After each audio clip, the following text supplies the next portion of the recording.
So guys, welcome to my second episode of the best smartphones you've never heard of. So in this series I'll basically take a phone which has had great reviews but not much exposure and give it a whirl myself. So just before we start, if we could hit 800 likes, that would be absolutely insane. So without further ado, let's get started.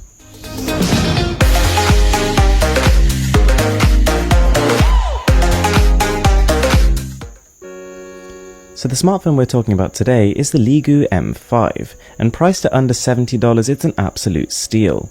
For the whole time while using it, I not once felt like I was using a handset that costed any less than $200. It is really well built. The entire frame is made out of machined metal, which on one hand makes it really tough, but on the other hand makes it quite heavy, weighing in at over 170 grams. It's hardly the thinnest smartphone either, but that's not what the M5 is actually going for. Quite the opposite. In fact, it's actually one of the most rugged, durable smartphones I've ever seen or used, built to withstand basically any accident you can throw its way. The display is a pretty standard affair. IPS, 720p, 5 inches, pretty much bog standard in all aspects. The colours and saturation don't particularly shine, but they're not bad either, and the viewing angles hold up nicely. The only thing I would say is that it could be brighter for outdoor usage.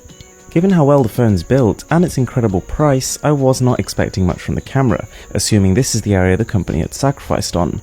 It's not exactly going to blow your mind away, but it's not bad either. The images come out fairly crisp, colours decent enough, and obviously they can be further enhanced. The aperture is set at a fixed f2.0, so you won't be getting too much professional bokeh here, but at this price who really cares? Front camera is actually better than I was expecting, but it applies so much makeup that it kinda looks like I was having an identity crisis. Unfortunately, if you wanted to vlog, then you may have to look further, because this is what the front camera footage looks like. But on the other hand, the rear camera footage, especially with a bit of editing, is not bad at 1080p at 30 frames per second. Now to me, one of the most underrated features on a smartphone is the audio quality. How does the speaker sound? Now while the placement isn't great, the actual sound quality is honestly fantastic. It does have the bass that it says on the website. The volume is probably 1.5 times as loud as my Galaxy S7, which is meant to be a media consumption device. And the detail is great too. I was really impressed. And now we have performance.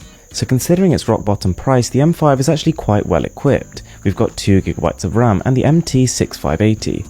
Now yes, that's an older chip and it was hardly flagship when it came out, but the company has really optimized it to work well with this device. The only smartphone games that this thing can't chew to pieces are the intense 3D titles, so Modern Combat, Suicide Squad, Nova, those kind of games, but everything else it'll slice through, and that includes internet browsing and UI usage.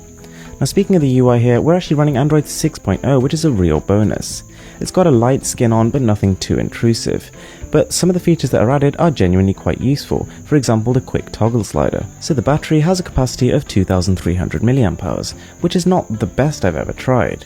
You can get through a day's usage with not too many problems, but then you also won't be left with much charge for the next day. However, the phone does counter this with the inclusion of a lot of battery saving options which do work quite effectively. The fingerprint scanner works exactly as advertised. It gets you in between 0.1 and 0.2 seconds, so no complaints there. So there we have it guys, that is the Leegoo M5. It goes above and beyond the Call of Duty, especially at this price point. The audio, the build, the way it looks and feels in the hand, all absolutely fantastic. The fact it's running Android 6.0, a big bonus and not something we see on all Asian smartphones. Unfortunately though, the camera has its ups and downs, and the phone is a tad on the heavy side, but these are definitely excusable omissions. So guys, thanks a lot for watching. If you enjoyed this video, be sure to whack that subscribe button, and I will see you next time.